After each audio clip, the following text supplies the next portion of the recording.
My name is Anna. I am 23 years old. I live in a small city called Riverdale with my father and my younger sister. I work in a small coffee shop in the city center. I like my job because I love meeting people and making coffee. But one morning, something very strange happened. It was a cold, rainy morning in October. I woke up early because I had an early shift at the cafe. When I checked my phone, I saw a message from my best friend Laura. It said, "Anna, please come to the train station today. I really need you. 11 a.m. platform 4.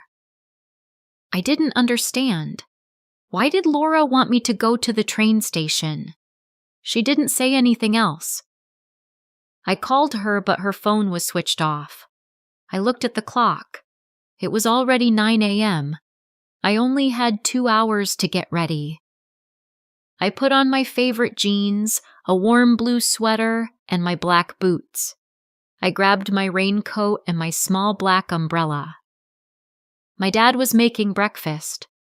I told him, "Dad, I have to go to the train station. Laura needs my help." He looked worried. "Be careful, Anna. Call me if you need anything," he said. Outside, the rain was falling heavily. I walked to the bus stop. The bus was crowded with people going to work. I stood near the door and watched the foggy windows and the city streets passing by. After 30 minutes, I reached the train station. It was big and full of people. Everyone was rushing with bags and suitcases. I looked for platform 4, but the signs were not clear. It took me 10 minutes to find it. When I reached, Laura was not there. I waited 10 minutes, then 15, then 20. Still no Laura. I felt worried and confused. Then I saw a young boy sitting alone on a bench. He looked sad. I walked to him and said, "Hey, are you okay?" He looked up. His eyes were red, like he had been crying. "I lost my ticket," he said softly. "I don't know how to go home." I sat beside him. "My name is Anna. Maybe I can help you. What's your name?" He said his name was Tommy. He told me he was visiting his grandmother, but he dropped his ticket somewhere. He was scared to call his mom. I gave him a small chocolate from my bag and said, "Don't worry, we'll find a way." Just then, my phone rang. It was Laura. I answered quickly. "Laura, where are you?" Her voice was shaking. "Anna, where are you?" she said. "I'm at platform 4 waiting for you," I said. Laura gasped. "Oh no! I'm at platform 2. Please come quickly. I'm really scared." I looked at Tommy. "Wait here for a moment, okay? I'll be right back." Then I ran through the station. My shoes were wet, and my hair was damp from the rain. When I reached platform 2, I saw Laura sitting on the floor near a ticket machine. She looked so scared. "Laura," I called. She looked up and ran to me. She hugged me tightly. "Anna, I didn't know who to call. I was so scared," she said. "What happened?" I asked. She whispered, "I think someone is following me." My heart started to beat fast. "Who? Why would someone follow you?" I said. "I don't know," she said. "I saw a man on my bus. He kept looking at me. When I got down, he got down too. Now he's here somewhere." I looked around. Many people were walking by. Then Laura pointed slowly toward the small cafe. "That's him," she whispered. I saw a man in a dark green jacket and a black cap. He was pretending to look at his phone.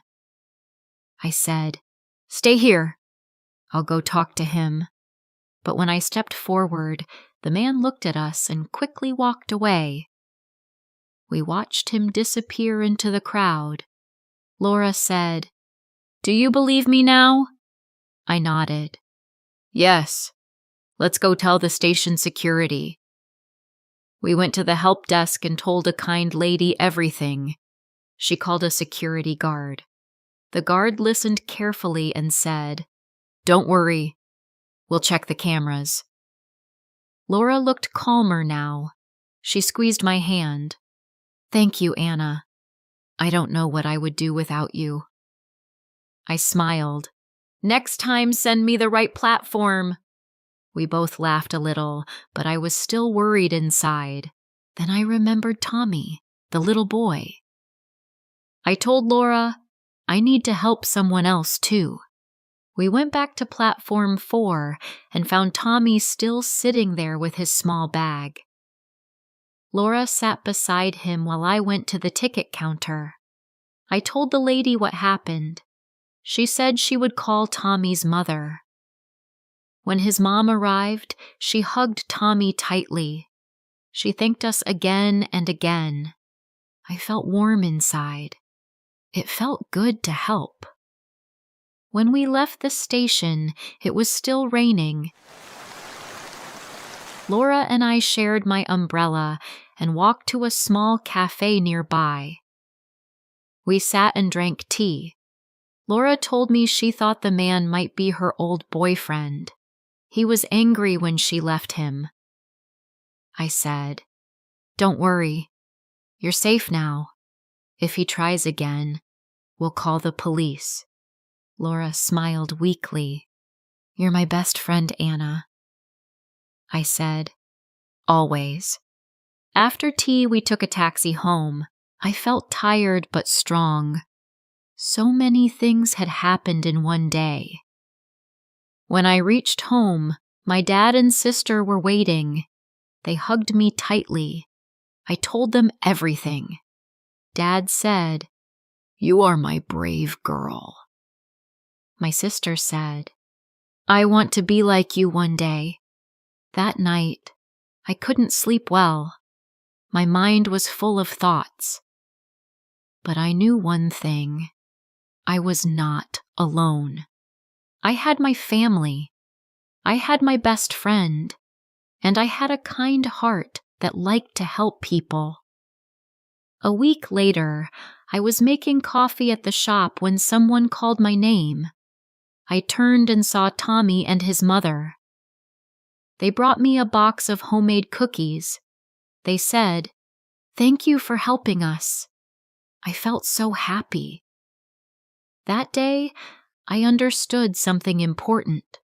Sometimes scary things happen, but if we stay brave and kind, we can face anything, together.